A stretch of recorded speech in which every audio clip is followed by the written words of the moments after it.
మనతో పాటు సంపత్ గారు జాయిన్ అయ్యారు. సంపత్ గారు బహుశా మార్వాడి వ్యతిరేక ఉద్యమంలో క్రియాశీలకంగా వ్యవహరిస్తున్నారు. ఎందుకు సంపత్ గారు ఎందుకు మార్వాడి గో బ్యాక్ అంటారు?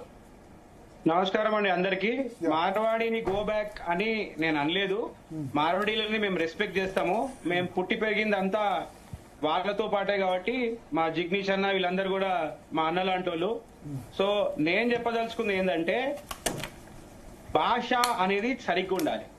తెలంగాణలకు మేము కోరుకునేది పొద్దుటి నుంచి కోరుకునేది, నేను చాలా ఇంటర్వ్యూలో పార్టిసిపేట్ చేశాను. ఇవాళ నేను అనేది ఏంటంటే తెలంగాణని డిస్రెస్పెక్ట్ గా మాట్లాడద్దు. ఇప్పుడు అక్కడ ఒక తక్కువ జాతి అతనికి ఏదో ఇబ్బంది అయిందంటే చాలా డిస్రెస్పెక్ట్ గా మాట్లాడారు. జాతిని మధ్యలో తెచ్చి మాట్లాడారు. మనం అందరం హిందువులము, హిందూ పోరాటాలు చేస్తున్నాం, హిందువులు బాగుండాలని పోరాటం చేస్తున్నాం. మనం కొట్లాడితే వేరే వేరే వాళ్ళకి కత్తిలిచ్చినట్టు అవుతుంది. సో నేను చెప్పదలుచుకుంది ఏంటంటే వీళ్ళు రెస్పెక్ట్ చేస్తే చాలా సంతోషం. ఇన్ని రోజుల నుంచి రెస్పెక్ట్ చేస్తూ వ్యాపారాలు చేస్తున్నాం. మనం మార్వాడీస్ కలిసి చేస్తున్నాము. గుజరాతీస్ తెలంగాణలో అందరికీ వ్యాపారాలు ఉన్నారు, అందరు పెద్ద స్థానాలలో ఉన్నారు.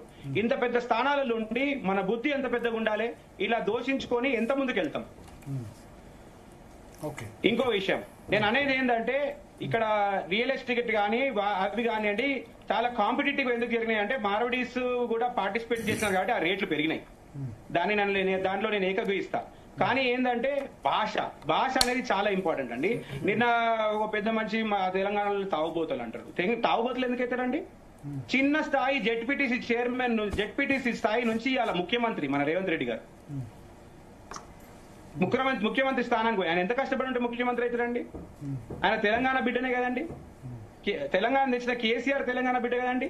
ఎంతమంది చనిపోతే తెలంగాణ వచ్చిందండి. ఆ తెలంగాణలో బతుకుతూ ఆ తెలంగాణలో సంపాదించుకుంటూ ఈ భాష ఏందండి?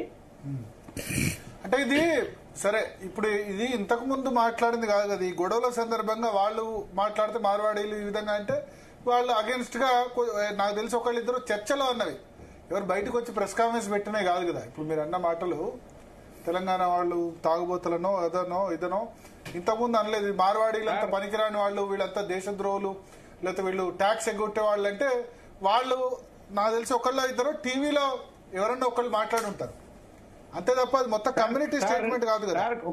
కొన్ని సందర్భాల్లో నేననేది కాదు కానీ బయట మార్వాడీలు దొంగ వ్యాపారం చేస్తారు అంటారు. అంటే అది అందరికీ వర్తిస్తుందా సార్?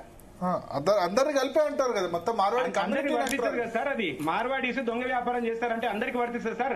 న్యాయంగా చేసేటోళ్ళు చాలా మంది ఉన్నారు, న్యాయంగా ట్యాక్సులు కట్టేవాళ్ళు చాలా మంది ఉన్నారు.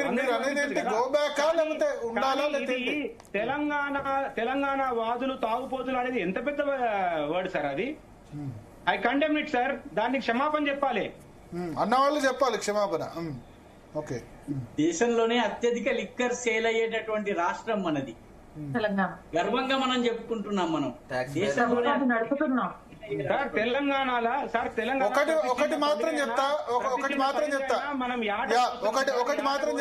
మందు పెట్టేది అనేది మన కల్చర్, మన బేసిక్ కల్చర్ సార్. అది మన కల్చర్ ని రిఫ్లెక్ట్ చేసినట్టు కదా అది. ఓకే ఒక మాట చెప్తా. తాగుబోతులు అనడం తప్పే, బట్ లిక్కర్ కన్జంప్షన్, లిక్కర్ రెవెన్యూలో తెలంగాణ ఒకటే కాదు, తెలంగాణ ఆంధ్రప్రదేశ్ రెండు రాష్ట్రాలు కూడా ప్రభుత్వాన్ని సాగుతున్నాయి. ఇది యాక్సెప్ట్. రెండోది, మన ముఖ్యమంత్రి చెప్తున్నారు రేవంత్ రెడ్డి, గంజాయి అలవాటు విపరీతంగా 2 రాష్ట్రాల్లో పెరిగిపోయింది.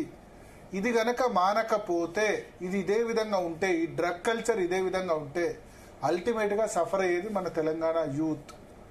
మీరు అన్నట్టు దావత్ అన్నది తెలంగాణ కల్చర్. పార్టీ దావత్ అన్నది రోజు చేసుకునేది కాదు. ఓకే, దావత్ అన్నది పండుగలు లేదా దసరా వచ్చినప్పుడు స్పెషల్, December 1, January 1. సార్ ఇప్పుడు గుజరాతీ వంటలు ఎన్నో ఉంటాయి సార్.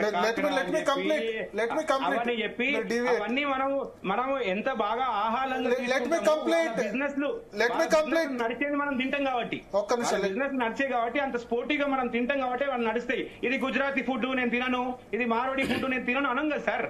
ఓకే సంపత్, ఒక్క నిమిషం, లెట్ మీ కంప్లీట్. చెప్తున్నా టాపిక్ వచ్చింది కాబట్టి చెప్తున్నా. చెప్పదలుచుకున్నాను.